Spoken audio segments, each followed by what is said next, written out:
اون چودھری صاحب، مجھے یاد ہے آپ نے بھی کچھ دن پہلے ایک پریس کانفرنس کی تھی، گو کہ اس میں آپ کا لب و لہجہ کافی شائستہ تھا، نرم تھا، لیکن شکوہ شکایت آپ بھی کر رہے تھے. تو میں ذرا پہلے آپ ہی کے تھوڑے سے الفاظ ذرا سنوا دیتا ہوں تاکہ میرے ناظرین کو بھی پتہ چل جائے کہ آپ کا لب و لہجہ کیا تھا.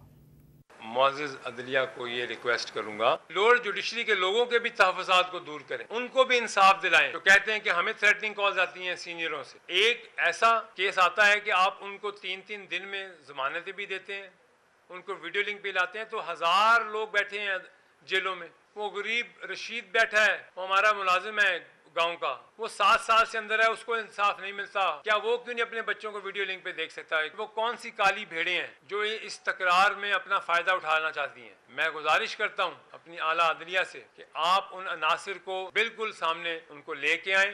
تو اون چودھری صاحب، کالی بھیڑ کا لفظ آپ نے بھی استعمال کیا، شہباز شریف صاحب نے بھی استعمال کیا، کافی پاپولر ہو گیا یہ لفظ آج کل کابینہ میں. بسم اللہ الرحمن الرحیم. بہت شکریہ حامد بھائی. جب سے حامد بھائی میں ممبر الیکٹ ہوا ہوں، آج آپ نے موقع دیا مجھے. پہلے تو میں معذرت چاہتا ہوں آپ سے، ایک دن آپ نے مجھے کہا اور میں اپنی کچھ مصروفیت کی وجہ سے نہیں آ سکا. I am really sorry for that. Hamid بھائی، جو میری پریس کانفرنس ہے اور جو آپ نے بات کی ہے آج کہ جو پرائم منسٹر صاحب کی آپ نے دکھائی ہے تقریر، حامد بھائی پاکستان اس وقت بڑے سینسٹیو موڈ پہ ہے. پاکستان کو سٹیبلٹی لانے کے لیے ہمیں ہر اس ایشو کو ختم کرنا چاہیے، ہر اس تکرار کو ختم کرنا چاہیے، چاہے وہ عدلیہ کا ہو، چاہے وہ اکانومی کا ہو، چاہے وہ کسی بھی میٹر کا ہو. مقصد یہ ہے کہ اس ملک میں استحکام آ جائے، اس ملک میں سیاسی استحکام آ جائے، پولیٹیکل استحکام تو آئے، اور دوسری بات اداروں میں آپس میں ٹکراؤ نہ ہو. جب ایسا کوئی عناصر کریٹ ہوتا ہے تو اداروں میں ٹکراؤ ہوتا ہے. ایسا کیوں ہوتا ہے؟ میری آپ اس دن پریس ٹاک دیکھیں، اور میں نے بھی یہ اپنی عدلیہ سے درخواست کی. اور میں دیکھیں، ایک ہماری آخری ہوپ کیا ہوتی ہے، ہمارے پاس ہمیں انصاف کے لیے آخری دروازہ ہم نے عدالتوں کا کھٹکھٹانا ہوتا ہے. ہمارے پاس وہ آخری ہوپ ہوتی ہے کہ ہمیں وہاں سے انصاف ملے گا. ایون کہ کامن مین، ایک عام آدمی کو بھی یہی اس کے پاس ہوپ ہوتی ہے کہ مجھے اب میری عدالت سے انصاف ملے گا. الحمدللہ ہم یہ اس چیز کو ایکسیپٹ کرتے ہیں کہ ہمیں اپنے کافی چیزوں میں ریفارمز لانے ہیں. ہمارے پاکستان میں جو ایسے عناصر ہیں جو کہ ٹکراؤ چاہتے ہیں آپس میں ان عدالتوں کا اور انسٹیٹیوشنز کا، اس کو ختم کرنا چاہیے. اور ہمارا مقصد یہ نہیں ہے کہ ہم کسی پہ الزام تراشی کریں، کسی معزز جج صاحبان کے اوپر کوئی ایسا الزام لگائیں. مقصد ہے کہ پلیز پاکستان میں سٹیبلٹی آنے دیں، ایسے عناصروں کو، ایسے لوگوں کو بے نقاب کریں جو. اور میں آپ سے بھی یہ ریکویسٹ کروں گا، دیکھیں ہمارا میسج اگر سب کا تھا تو یہی تھا کہ اگر ہر جگہ پر آپ کو انصاف کا پیمانہ رکھنا چاہیے. سیاستدانوں کے لیے بھی اتنا ہی ہونا چاہیے، معزز عدلیہ میں بھی وہی پیمانہ ہونا چاہیے. ہر ادارے میں، جو ہماری عسکری ادارے ہیں ان میں بھی آپ دیکھیں کہ ان میں بھی انصاف ہونا چاہیے. سو مقصد صرف یہ ہے کہ دیکھیں قانون سب کے لیے ایک جیسا ہے. قانون ہوگا، انصاف ہوگا تو ملک آگے جائے گا. میں نے اس دن بھی اپنی پریس کانفرنس میں ایک عرض کی تھی. دیکھیں، کسی نے پوچھا کہ قرآن کا ایک خلاصہ کر کے ایک لفظ میں بیان کیجئے، کسی عالم سے پوچھا. اور میں قطع کلامی معاف اگر کچھ میں کمی بیشی ہو تو ان عالم صاحب نے یہ جواب دیا، عدل اور انصاف. بالکل ٹھیک. جہاں عدل ہوگا تو کتنا بڑا یہ ذمہ داری ہے اداروں پر کہ جہاں عدل ہوگا وہاں ملک بھی آگے چلتے ہیں، ترقی بھی آتی ہے، خوشحالی بھی آتی ہے. جہاں انصاف نہیں ہوتا وہاں پہ پھر ایسے ہی ایک عدم استحکام پیدا ہوتا ہے اور ٹکراؤ ہوتا ہے اداروں میں.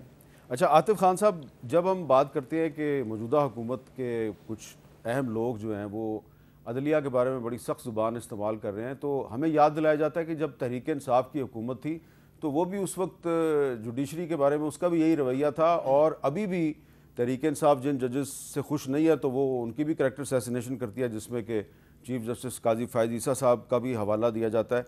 تو یہ جو رائے ہے اس پر آپ کیا کہیں گے کہ جوڈیشری کے معاملے میں تحریک انصاف اور مسلم لیگ نون میں کوئی فرق نہیں ہے؟ دیکھیں، بہت شکریہ آپ کا میر صاحب. پہلی بات تو یہ ہے کہ اگر ہمارے دور میں کچھ غلط ہوا تھا تو میں کبھی بھی اس کو ڈیفینڈ نہیں کروں گا. یہ میں نہیں کہوں گا کہ جی ہمارے دور میں غلط ہوا تھا تو ابھی بھی غلط ہو رہا ہے. پہلی بات تو یہ اگر ہم سے بھی غلطیاں ہوئی ہیں, اگر ہم نے کبھی ایسا کچھ کیا بھی ہے تو اس کو دہرانا نہیں چاہیے. اس کو بیس بنا کے اگر آپ کہیں کہ جی انہوں نے کیا تھا تو میں بھی کروں گا, مطلب یہ تو کوئی لاجک ہی نہ ہوئی. دوسری بات یہ ہے کہ عون صاحب نے, چودھری صاحب نے بھی باتیں کی, قانون کی, عدلیہ کی. اب سمپل سی یہ بات, اس حکومت کی دشمن کوئی ضرورت نہیں ہے ان کو, یہ خود ہی اپنے دشمن ہیں.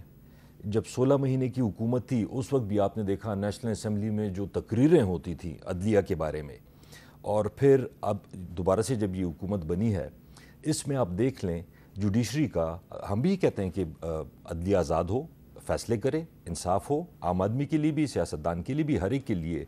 لیکن 6 ججز نے جب خط لکھا کہ جی ہمارے کمروں میں کیمرے لگے ہوئے ہیں, ہمارے رشتہ داروں کو اغوا کیا جاتا ہے, تو یہ کون کر رہا تھا؟ یہ تحریک انصاف کر رہی تھی. ان کی حکومت ہے, ادارے سارے ان کے انڈر ہیں, انہوں نے اس کا کیا کیا؟ اب اگر آپ نے عدالت یا انصاف کو اس کا بول بالا کرنا ہے تو پہلے تو آپ ان ججز کے, مطلب وہ کوئی پی ٹی آئی کے ورکرز تو نہیں تھے کہ وہ کہہ رہے تھے کہ جی ہمارے ساتھ, اور دباؤ کیا تھا عمران خان کے خلاف فیصلے کرنے کا. تو اس میں حکومت ان کی ہے اور انہوں نے اس کے لیے کچھ بھی نہیں کیا. مجھے تو سمجھ نہیں آ رہی, اور الٹا کالی بیڑیں اور یہ عدلیہ کو دبانے کی کوشش کی جا رہی ہے. میرے خیال میں ابھی ماشاءاللہ سے ایسے ججز ہیں جو ان چیزوں سے دبیں گے نہیں, الٹا وہ اور زیادہ اور زیادہ. آپ کو یاد ہے جب آپ کی حکومت تھی تو کچھ ایسے ججز کے بارے میں آپ سنتے ہوں گے کہ جی یہ ہمارے بڑے مخالف ہیں, جن کے بارے میں آج مسلم لیگ نون یہ کہتی ہے کہ جی یہ بہت پرو پی ٹی آئی ہیں. جب پی ٹی آئی کی حکومت تھی تو کہا جاتا تھا یہ ہمارے بڑے مخالف ہیں. اس میں اس طرح ہوتا ہے کہ دیکھیں فیصلے آپ کے حق میں بھی آتے ہیں, آپ کے خلاف بھی آتے ہیں. کچھ ججز ایسے ہیں جو کہ ہمارے دور میں ان کے اوپر اعتراض تھا کہ ان کو نہ لگائیں, اور وہ ابھی بہت اچھے جج, مطلب اگر ایز جج دیکھیں ان کے فیصلے دیکھیں تو اچھے فیصلے کر رہے ہیں. جس طرح میں نے پہلے کہا کہ غلطیاں تو ہوئی ہیں, ہم سے بھی ہوئی ہیں, لیکن اس چیز کو بیس بنا کے کہ جی ہمارے اگر حق میں ہو تو وہ ٹھیک ہے, ہمارے خلاف ہو تو وہ ٹھیک نہیں ہے. لیکن اوور آل جوڈیشری کی اگر میں آپ کو بات بتاؤں, یہ 6 ججز کا معاملہ دیکھ لیں, یہ 3 وزیر, مطلب گورنمنٹ کے وزیر, وہ جج صاحب نے بالکل صحیح بات بتائی ہے, کالی بھیڑیں ہیں. تو میں تو اپوزیشن میں ہوں نا, میرے تو اختیار میں کچھ بھی نہیں ہے. آپ کی تو حکومت ہے, آپ کی تو میجورٹی حکومت ہے, آپ بنائیں نا کیسز ان کے اوپر. اگر آپ, مطلب آپ تقریروں میں کیوں کہہ رہے ہیں کہ جی کالی بھیڑیں ہیں؟ اگر کالی بھیڑیں ہیں تو ویسے کالی بھیڑ کوئی اتنی خطرناک نہیں ہوتی. کالی بھیڑ جو بھیڑ تو بیچاری بھیڑ ہوتی ہے, وہ کالی بھیڑ اس کو اس لیے کہا جاتا ہے کہ انگلش کا ایک محاورہ ہے کہ یہ کالی بھیڑ ہے, کیونکہ کالی بھیڑ کی جو وول ہوتی ہے وہ قابل استعمال نہیں ہوتی. وول ہمیشہ وائٹ وول جو ہے وہ زیادہ استعمال, اسی لیے وہ ہے نا با black shape, have you any وول, یس سر یس سر, 3 بیگز فل. آپ اندازہ کریں کہ اگر ان کو بھیڑوں سے بھی ڈر لگتا ہے, اور میں نے اگین ریپیٹ کروں گا, ان کو کسی دشمن کی ضرورت نہیں ہے. میڈیا کے ساتھ ان کا مسئلہ, شاعروں کے ساتھ ان کا مسئلہ, مطلب جو بھی آپ دیکھ لیں خود ہی انہوں نے مسئلے بنائے ہوئے ہیں. اور بجائے اس کے کہ کام کریں اور ماحول کو ٹھیک کریں, ماحول کو ٹھیک کرنا, ابھی چودھری صاحب نے بات کی ماحول کی, رسپانسبلٹی گورنمنٹ کی ہوتی ہے. آج تک صرف عدلیہ کے ساتھ نہیں, پی ٹی آئی کے ساتھ کیا ہو رہا ہے, آج تک الیکشن ہو گیا, مطلب آپ نے کبھی سنا ہے پوری دنیا میں کہ جنرل الیکشن ہو رہا ہو اور آپ جو موسٹ پاپولر پولیٹیکل پارٹی ہو, آپ نے سمبل لے لیا, آپ نے سب کچھ کر لیا, اس کو ایک جلسہ نہیں کرنے دیا گیا. چلے یہ تو آج بھی نہیں کرنے دیا. یہ تو بات کی بات ہے, لیکن